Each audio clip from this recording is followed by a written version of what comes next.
Welcome to K-Catalog. KIIP Level 1 Unit 18 ng textbook pa rin tayo. Nasa second part na tayo ng vocabulary and grammar. Unahin natin yung vocabulary. Sabi dito, 동네에 뭐가 있어요?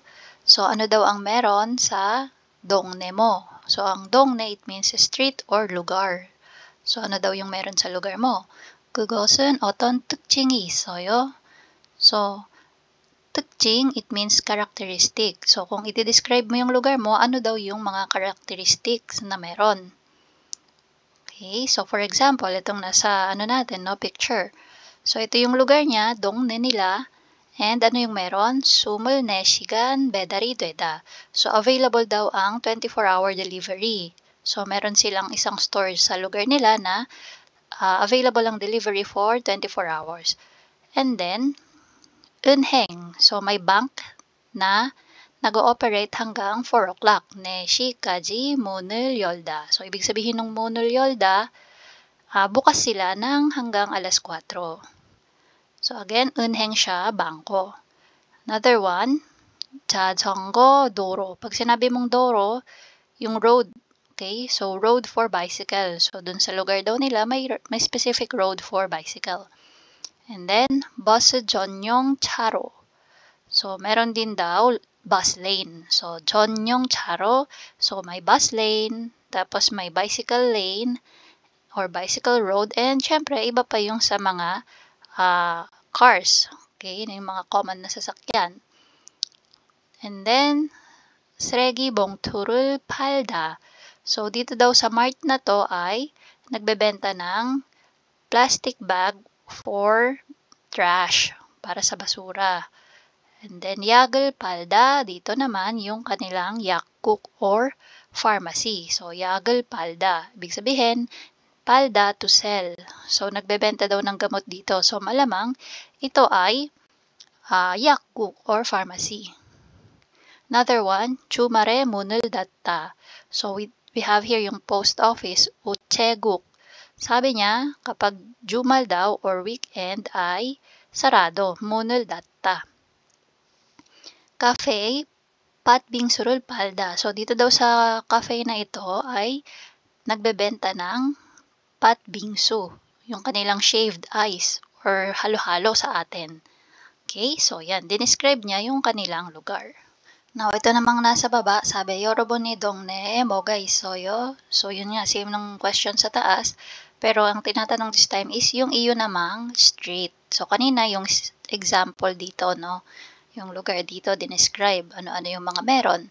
And then this time, yung question is para sa'yo, as a reader, ano yung meron sa street mo or sa lugar nyo. 그것은 어떤 특징이 있어요? Ano daw yung characteristics ng lugar ninyo? So, for example, sabi niya, 우리 동네 은행은 주말에 문을 열어요. So, dun daw sa lugar nila, ang bangko daw ay bukas kahit na weekend. Okay, 문을 열어요, bukas kahit na weekend.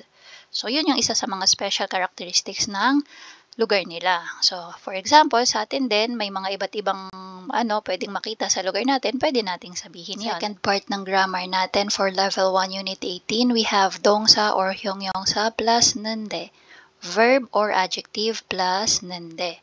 And then, nakalagay dyan, 대조. So, yung 대조, ibig sabihin is contrast. So, pag meron kang bagay na sinabi at sila ay magkasalungat. Okay? So, sabi dito, 앞의 내용과 다른 사실, 행동을 연결해서 말할 때 사용해요. So, itong grammar daw na to ay ginagamit mo kapag meron kang sinabing isang action or isang fact na kasalungat nung una mong sinabi.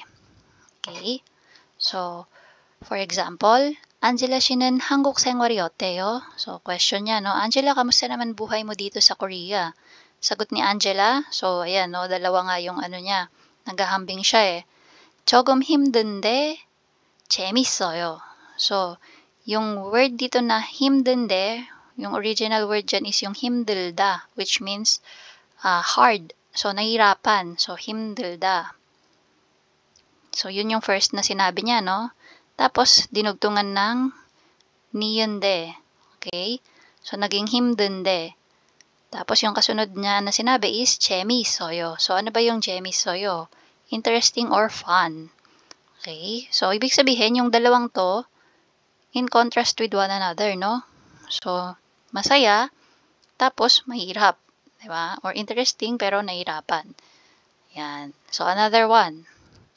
요즘 날씨가 쌀쌀하지요. Sabi niya, yung weather ngayon malamig na, no? Sumagot yung kausap niya. 네, 낮에는 더운데 아침 저녁에는 쌀쌀해요. So sabi niya, yung first statement niya is oo nga daytime, kapag daytime, ang init. Sa umaga tsaka sa gabi naman, malamig na. Okay? So, in contrast ulit. So, sa tanghali daw mainit, sa umaga and gabi naman, malamig. Yan. So, again, pag meron kang contrast na nangyayari or salungat yung una mong sinabi sa kasunod mong sasabihin. So, dito, pwede nating isipin na yung gamit ng grammar na to dito is yung katumbas lang katumbas siya ng hajiman or but. Kasi nga, may contrast na nangyayari or may pagsalungat na nangyayari. But let me remind you na si grammar nunde, madami siyang pwedeng maging meaning. Okay, hindi lang siya palaging but. So it will depend sa situation, sa flow ng conversation, kung paano siya ginamit sa sentence. So dito sa level 1, specifically level 1 unit 18, ito yung binigyan nilang highlight. Yung nunde, ang gamit niya dyan is but. Kapag may salungat or contrast dun sa sasabihin mong statement. Okay, so another one. 밤 12시에 지하철은 다니는데 버스는 안 다녀요. So ano yung first statement niya? Kapag 12 o'clock na daw, ang jihacheol or subway ay nag-ooperate pa. May masasakyan ka pa daw na jihacheol. Tapos in contrast, yung bus, hindi na siya nag-ooperate. Wala ka nang masasakyan na bus kapag dumating na daw yung 12. Okay? So again, but. So sa Tagalog, pwede siyang pero. Katulad niyan, sabi ni Angela, medyo mahirap pero masaya naman. Dito naman, sabi niya, sa tanghalian, mainit, pero sa umaga tsaka sa gabi, malamig na. Dito naman, pag alas 12, nag-ooperate pa yung subway, pero yung bus hindi na. Now, punta tayo sa rules. So, medyo nakakalito yung rules dito. So, isa-isahin natin. Unahin natin si dongsa. So, kapag kasi nga, di ba, sa dongsa or sa hyongyongsa mo siya pwede i-add. So, kapag dongsa yung lalagyan mo or didikitan mo ng grammar na nende, unde, niyende, you have to drop yung da and then just simply add nende. Again, for dongsa lang siya, no? So, kahit na may batchim pa yan or wala, or kahit nag-end yan sa consonant or vowel, it doesn't matter. Just add nende. Bokta, mong nende. Gada, so ito wala naman siyang batchim. Nag-end siya sa vowel pero nende pa rin yung dinagdag. Okay? Yung may star, mamaya na yan. Unde, niyende. So itong dalawa na to, dito sila kay yung sa mag-a-apply. Okay, kaya adjective. So kapag adjective yung dudugtungan mo, consider mo kung saan siya nag-end, sa consonant ba or vowel. So if nag-end siya sa consonant or meron siyang batchim, add unde.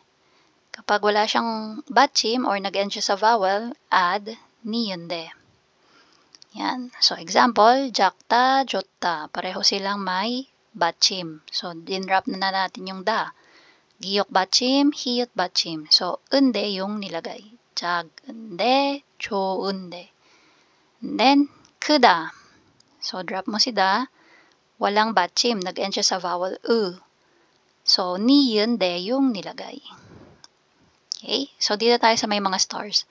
So, dito muna, again, for verb, it doesn't matter kung may batchim or wala, no? Automatic, nunde yung ilalagay mo. So, salda, drop mo yung da.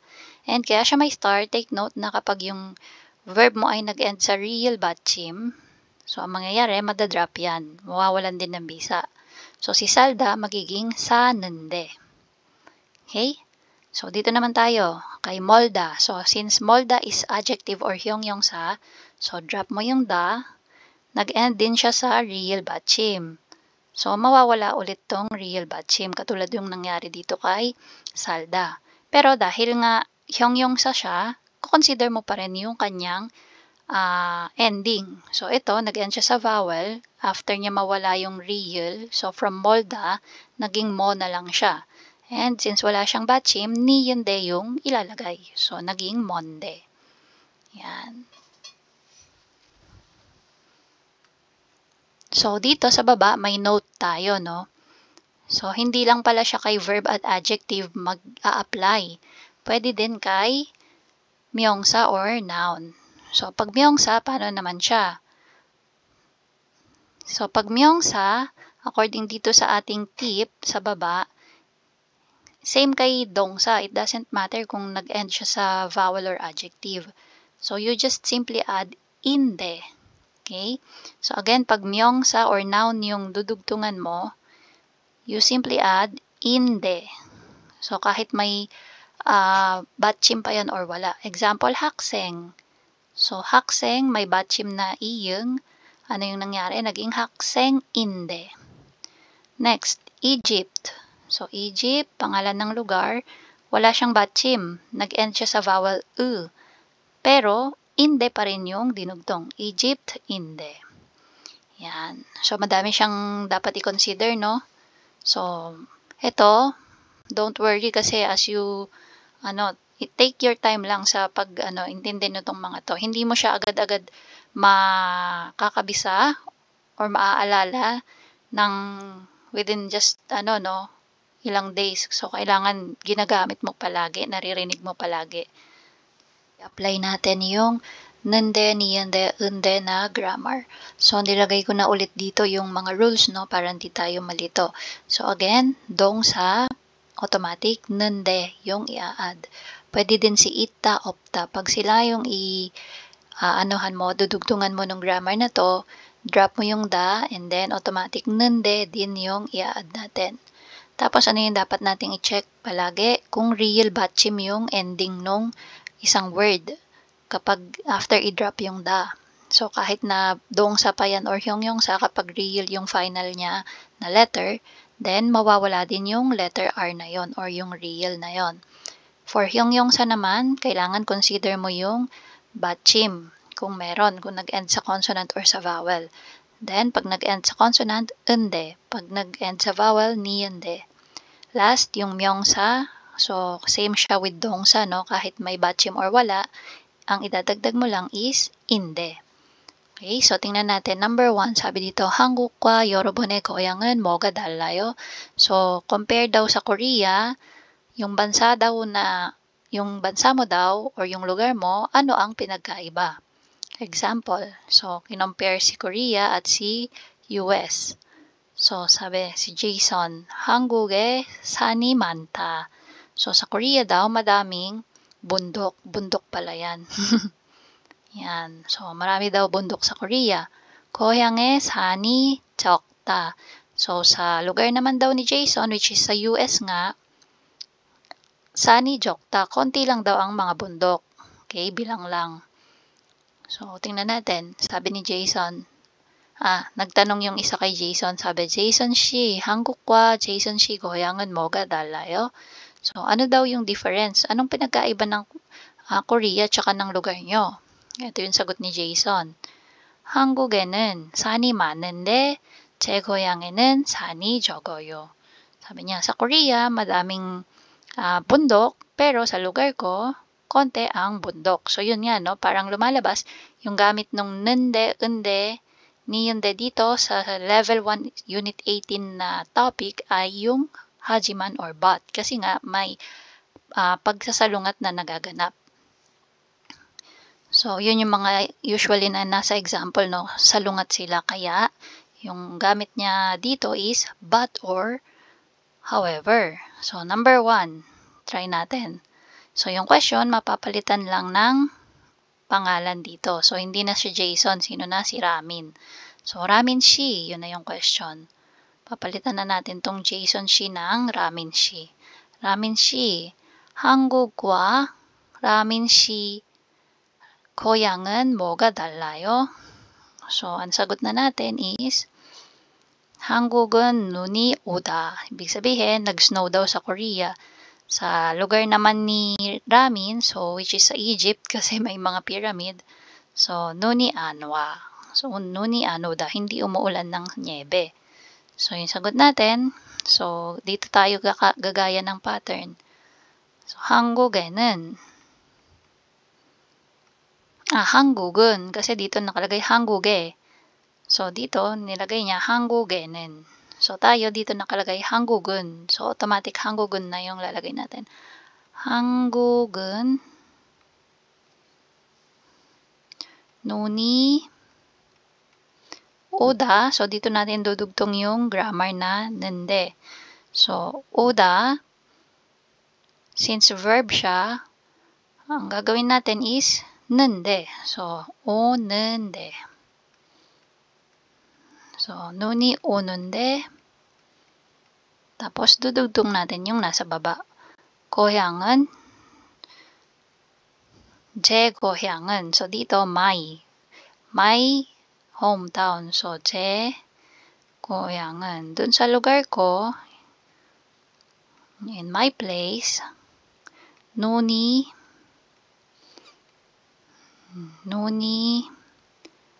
안 오다. So, magiging an, tapos yung oda, gagawin lang nating present. An wayo. For number 2, so si Huwen naman yung tatanungin. So, this time yung question, same pa rin. Papalitan lang natin dito. So, hindi na siya Jason. Huwen na siya. Huwen shi, 한국과 Huwen shi 고향은 뭐가 달라요? Yan. So, same lang yung question. Mapapalitan lang yung name nung tao. So, yung sagot na ni Huwen is 한국은. So, dito na siya. 한국은 24시간 배달이. So, si Dweda, gagawin nating. So, ito ay be verb. So, since be verb siya, verb, gagawin natin 는데. So, 되는데. Okay? So, 한국은 24시간 배달이 되는데 고향은 24시간 배달이 안 돼. So, yung 되다 dito gagawin lang nating 안 돼요. Okay? So, paano yun? 한국은 24시간 배달이